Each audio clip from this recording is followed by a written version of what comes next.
Your girlfriend's memory of your first text is a lie she tells herself every day. And yours? It's probably just as fake. Here's the twist. Your brain wants it that way. Last week, my partner and I giggled about our first text exchange. She remembered it as this cute, awkward flirting moment. I pulled up the actual thread. Turns out it was a boring, "Hey, did you finish that report?" from 2017.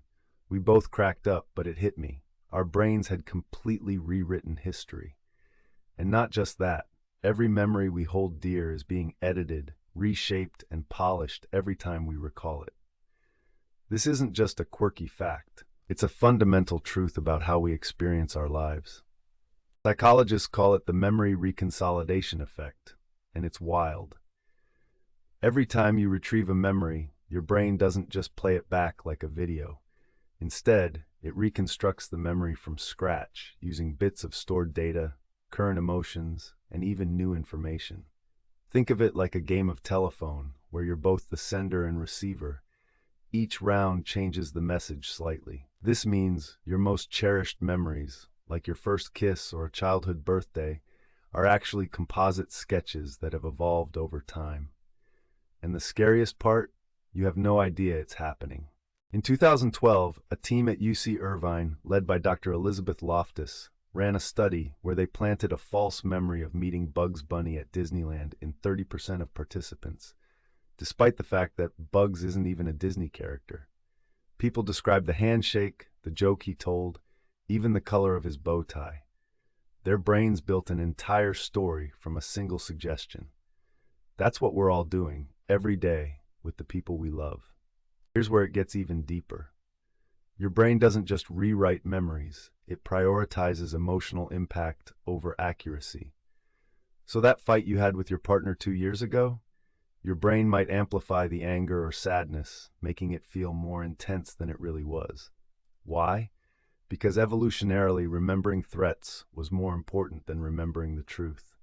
But in modern life, this wiring can turn small arguments into epic grudges, or turn a mundane text into a love story. We're not remembering the past, we're curating it.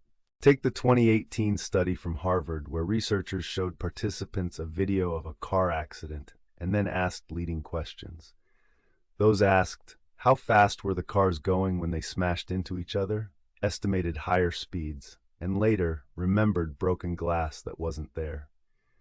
Your partner asking, remember how nervous we were on our first date, might literally be adding details you'll both swear are true by next week.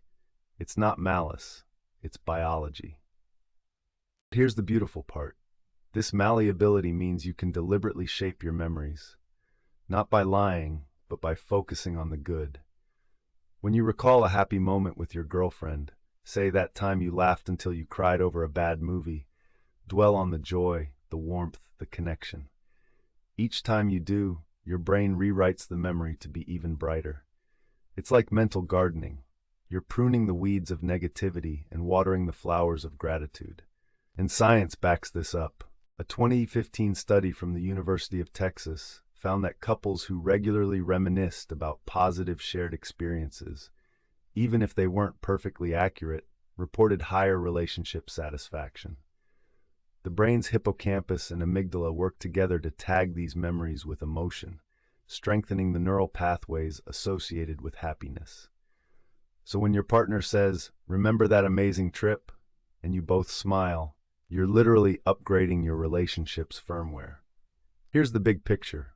We all walk around thinking we're objective historians of our own lives, but we're actually storytellers, constantly editing the narrative to make sense of who we are today. That argument you had? Maybe it wasn't as bad as you remember. That romantic gesture? Maybe it was a little clumsier than your brain painted it. The truth isn't in the facts, it's in the meaning you assign. And that meaning is more powerful than any objective reality. But ignoring this comes at a cost.